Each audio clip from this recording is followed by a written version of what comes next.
Okay, and then we go live here.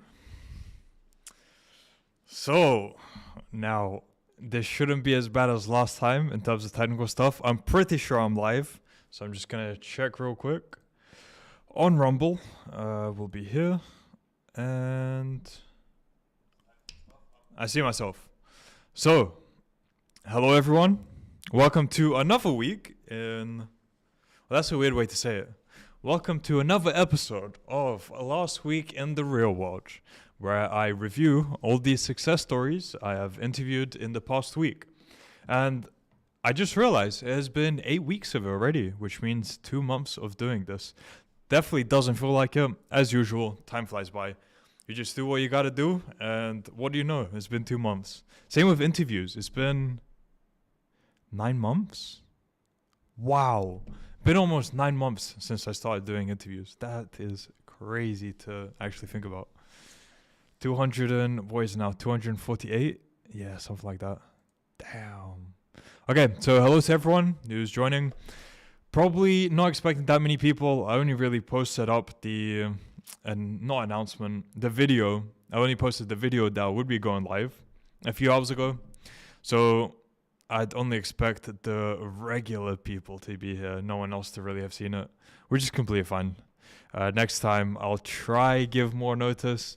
But either way, as I said, every single week I do these at 8 p.m. Spain time on Friday. So even if you don't see a post about it, just you can assume I'm doing it. I don't see many reasons for why I wouldn't. Worst case, I might be a bit late to it, but I'll always get it done, unless something major happens. Okay, so let's start with... I'll just dive straight into it, or will I? No, okay. I'll give you a bit of information about my past week. So there's been a very good friend who has been traveling around Europe for the past 4 months. He's one of the reasons why I moved to Marbella as well. Just wanted to... Or as in, when I had visited before... he was someone who I really enjoyed spending time around. A super insightful person. He's in his 50s, I believe. And I've learned so much from him. It's been super cool to speak to him, to discuss things. But yeah, he was away for 4 or 5 months. And he came back very recently. So I met up with him, had a very cool conversation. One of the topics that I'd like to share is a lot of people, a lot of people who I've spoken to at this point, high achievers, they all have something in common, which I don't really hear about. So they've been able to realize what their unique strengths are and fully hone in on them and use it to propel their... Not influence over others, that sounds manipulative, but they've unlocked their superpower. That's the easiest way of saying it. Because how I used to see things when I was younger, let's say 15 years ago, and I used to watch some kind of cartoons, or let's say Harry Potter as an example. You really wish, as you're watching it, you could be a wizard and be able to learn to cast spells. And I'd be like, man, if I'd be able to do that, I'd spend all day learning it and perfecting it. But I didn't think that was possible in the real world, in the actual world. But as an example, there have been some people I've met who, let's say one of them, is super good at observing people and making first impressions, very accurate first impressions on people. And that's because of all the time he's had in the industries he's worked with. They've been very cutthroat, and it's allowed him to develop... Through developing that skill, he's managed to rise to the top in whatever industry he ended up being in. And again, he's very good at judging people. So I'd consider that a superpower, because being able to do that and accurately can propel you very far in life and just give you an edge. Then there's another person who's very good at bringing people together and making them thrive in a team. It's not in a corporate sense, it's in a different sense. But he was telling me stories about that, how he didn't really see it in himself until someone he respected really pointed it out to him. And then he realized that that was a unique strength of his. So just hearing stories like that made me realize again, there's something unique to every person, but a lot of people don't discover it because of all the distractions that are out there. But if you, and maybe the wrong guidance as well, if you have the right guidance and undistracted, I'm sure you'd be able to discover that thing that is unique to you. It could be even something simple. I mean, I say simple. Here's a way that the friend I was talking about earlier, how he phrased it. There are some things which you just don't get medals for. So people don't think they're valuable things. But let's say that there's someone who's the best father in the world, but they don't have a medal for it. There's someone who's the best listener in the world, but there's no medal for that either. So you need to find what unique strengths you have and just hone in on them, train them, and capitalize on them because they're unique to you. And it's something, again, you can train and narrow it down to become one of the best in the world at that skill. And again, it's something that you can use to propel you very far in life. So that's been my, how would I say, revelation over the past few weeks. Okay, so who do we have in chats? Anyone joined? On YouTube, don't say anything. On Rumble, let me just see. I'd go through here. One moment. Okay, so click on here. 6 watching. No message in chat. If anyone, whoever's watching, say hello, so I know who's here. And I'll get into last week's review in 15 seconds. Need to not choke on my water like a few streams ago. Okay. We have 6 interviews to get through today. Let's do some Mr. Producering. And there we go. And then we go back to here and begin with Simone, Italian. I believe Simone is Italian.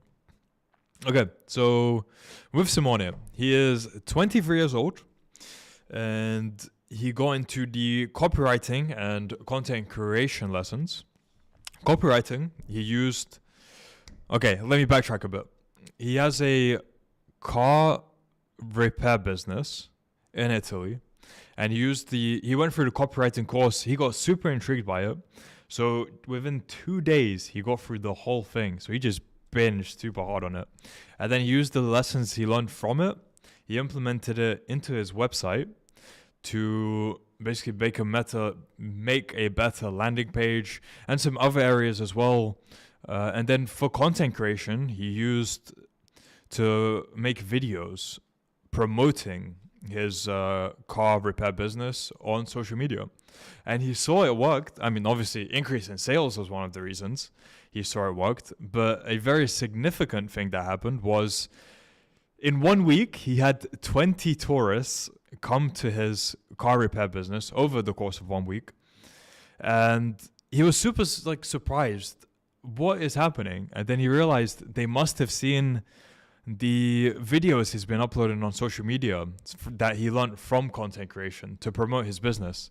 So yeah, he talked about how copywriting and content creation increases sales for his car repair business, and how because of content creation, he was able to establish credibility about his company.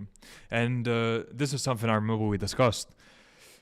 Those people might have had better services potentially much closer to them, but because there's no credibility with that business, they don't have a social presence. People instead prefer to travel way longer distances so they can... Phone distraction? Okay, so travel way longer distances because they know that the person has credibility because they've shown it online what they do, like the whole process. So because of that credibility, again, they'll spend more time and potentially money for that service. So yeah, establishing, if you have a company, obvious note, but establishing a social media brand is super important and something we discuss with Simona. Next, we have Luca. And Luca was actually one of the most interesting interviews I have ever done. I know I just put it out there bluntly, but it was super insightful with him. So he moved to the UK from Italy, speaking zero English. And he ended up starting 7 different businesses, which most of them, I believe, was successful. He was able to sell them or do other things with them. So he discusses how scaling those businesses was, how he started them, then what they were, how he scaled them. And he is also a semi-professional MMA fighter, or at least he was throughout his time, but he always wanted to be a part-time athlete so he could focus on other things in the meantime. He wasn't ready to fully dedicate himself to it, but still has an interesting repertoire, maybe that's the right word, interesting career in semi-professional MMA fighting. So some stories from there. Some things I remember were at 19 he learned sales, so he talks about how the lessons from sales apply to the rest of life. There's an example he gives with NLP, neuro-linguistic programming, I believe it is.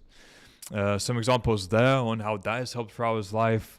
Then the things he learned from the business mastery course, how that led to more money for him, and learning from his losses. So first we talked about the 7 successful businesses, and then we went into what losses he had, because it wasn't always uphill, what he learned from those.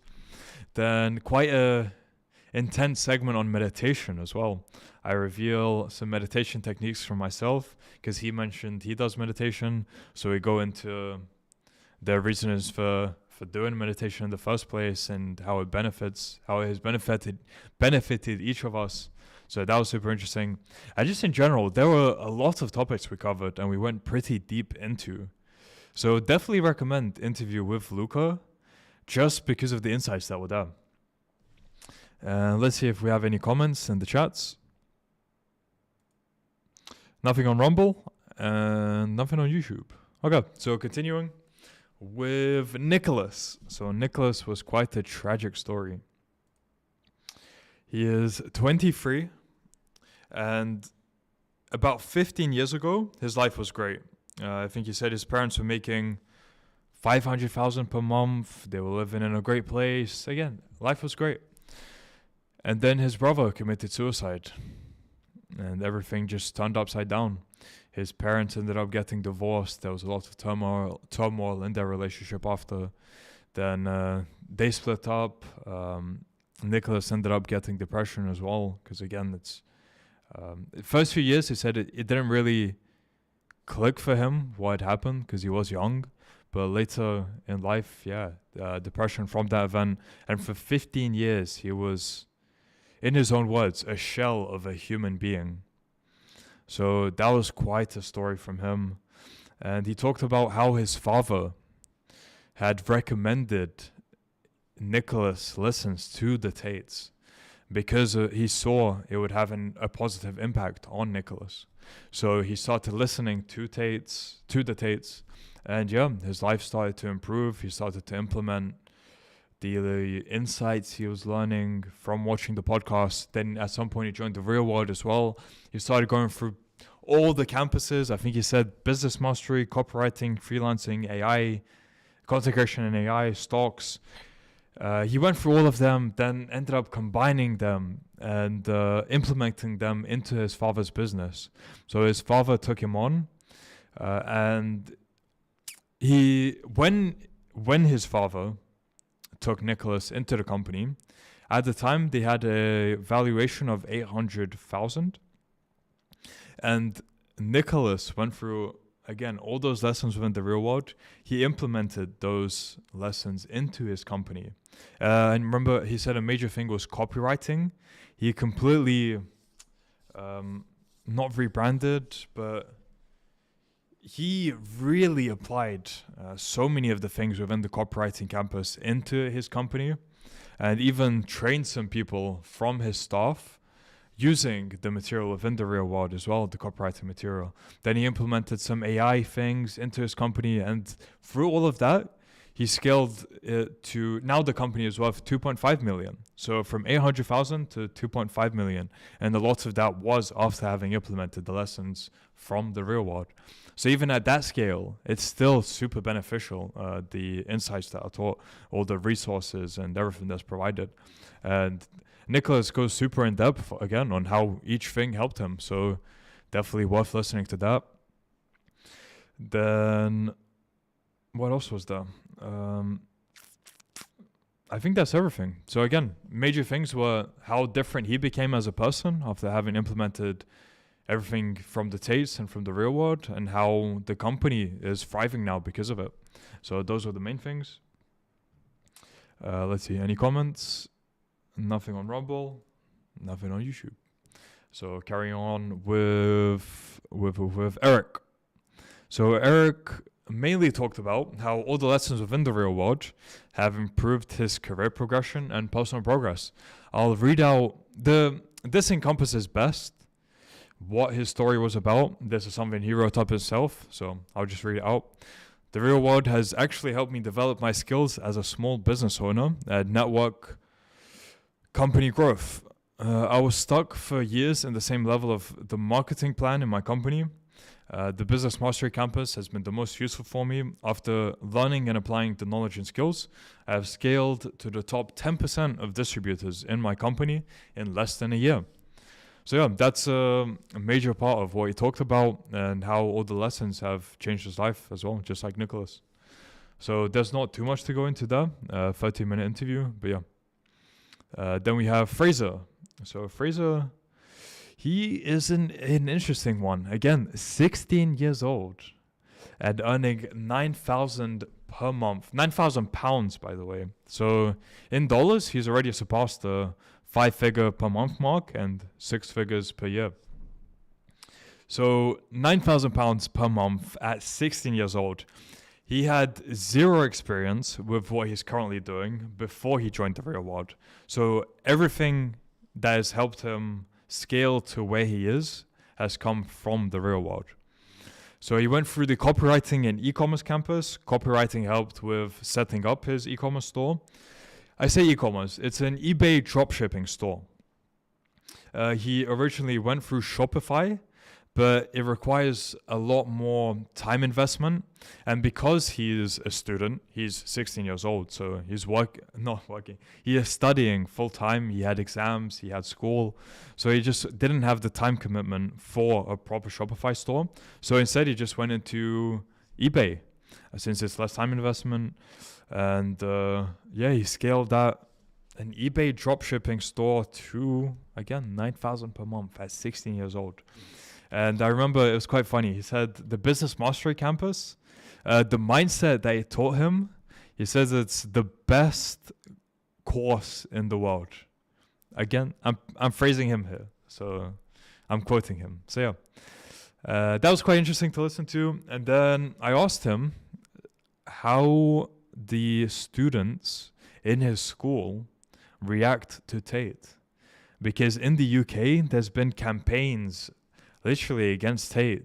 You've been hearing people getting detentions because they're speaking about Tate. There's been assemblies against Tate, multiple assemblies against Tate. Assemblies, maybe it's a UK term. An assembly is where the students gather in one place. Then let's say the headmaster talks to the students about some topics, whatever it is. So in this case, there's been multiple assemblies addressing Andrew Tate and how negative he is on people. So I wanted his perspective on it since he's experienced it firsthand. And yeah, he said it's about 50-50 split in the school of people supporting and people against. And but the teachers are super against him, super against Tate. So it's interesting to see how the school system is reacting to Tate and how unjust it is. So yeah, that was Fraser. Then we have Bálint. I know I'm not quite pronouncing his name right, but Bálint is 19 years old, also in high school, Hungarian, and he was studying computer science. So it's quite an interesting mix there. Studying computer science, still deciding to go into the real world.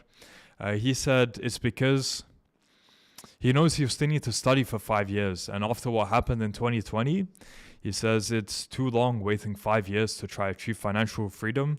So, or even to get a job in the first place. So he wanted something stable. And that's why he went into the real world and learned video editing and content creation. And he ended up coincidentally landing the biggest podcast agency in Hungary as a client for his video editing services. So he talks about how he landed the client there and what he proposed to them, what service, the relationship he has there, that they recommended more clients to him, and now he's building a personal branding service that the Hungarian podcast agency will market for him. And yeah, he'll be able to get a load of clients through that. He says that will be implemented in about 1.5 months. So when I do the follow-up with him, I'll check in and see how that is progressing for him. So yeah, that's everything for Balint. Fairly short interview as well. And that is the recap of last week in the real world. So if anyone has any questions, let me know. I'll go back to this. If no questions, then I'll just stop streaming and wish everyone a good day. That was about 20 minutes, so keeping it fairly short. If anyone has any questions, either leave in the comment section or come watch it live next week at 8 p.m. Spain time on Friday.